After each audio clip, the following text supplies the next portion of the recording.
Hey there, my name is Chris Acton with Acton Creative, and this is A Handwoven Experience, episode 81.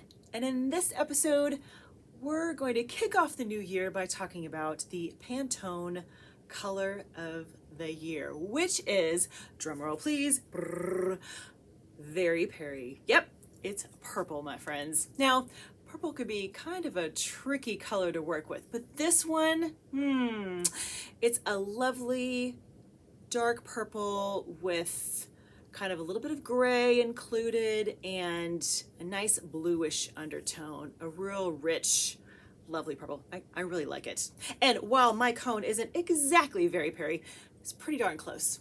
So in today's episode, I'm going to give you 3 options for how you can include very Peri into a project over the course of 2022. That only seems fitting since Pantone went to the trouble to pick out one color for us to focus on. For the new year, we might as well try to play with it just a little bit, kick it around. So our first option to go with very Peri is a nice classic one. How about a little gray and white? I recommend choosing a gray. It has kind of a silvery undertone to it, and a nice clean white. Don't go for a neutral in this case. Keep it nice and clean. The combination, I think, is really lovely. The very Peri then becomes darker than the others, and it fits with all the kind of bluish, kind of clean. It all works together. Classic. And this becomes the focus then of the trio of colors. That's a nice classic mix there. But you're thinking, Chris, that is way too tame for me. I've got just the thing. See, when I see very Peri, I think Mardi Gras. This version of purple for me makes me think of New Orleans and a party and some beads and having a good time, lots of good music. So to create that kind of mix of colors, I would use a real grassy green, something nice and kind of classic, and then kind of a daffodil yellow, nothing too orange or green. Keep it nice and focused in the yellow department. Doesn't have to be crazy bright, but I think the 3 colors together, isn't that fun?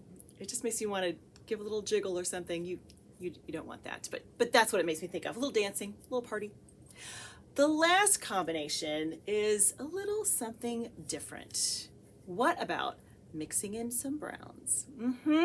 See, our very Peri color has a real bluish kind of undertone to it, which is more of a cool color. But what if we added some really rich, warm colors to go with? I love this color. This is a really great, intense rust kind of color. And this is a light brown, maybe like a dark khaki. I'm not sure how well it translates. It's one of those colors that looks different depending on what it's sitting next to. But I love this mix together of colors. I think it really brings forth kind of an earthy kind of feel. So this makes me think of fall, and this has a little bit of kind of a deep winter kind of feel to it, a vibe to it. So very earthy. I kind of love that combination right there. So those are my 3 ideas for you. Let me know in the comments which one has your name written all over it. As soon as you saw it, you thought, that's how I would use very Peri. Or if you have another idea altogether, I would love to hear where you stand on the Pantone 2022 color of the year. So keep me posted, my friends, on how your projects go. All right, have a great week and happy weaving.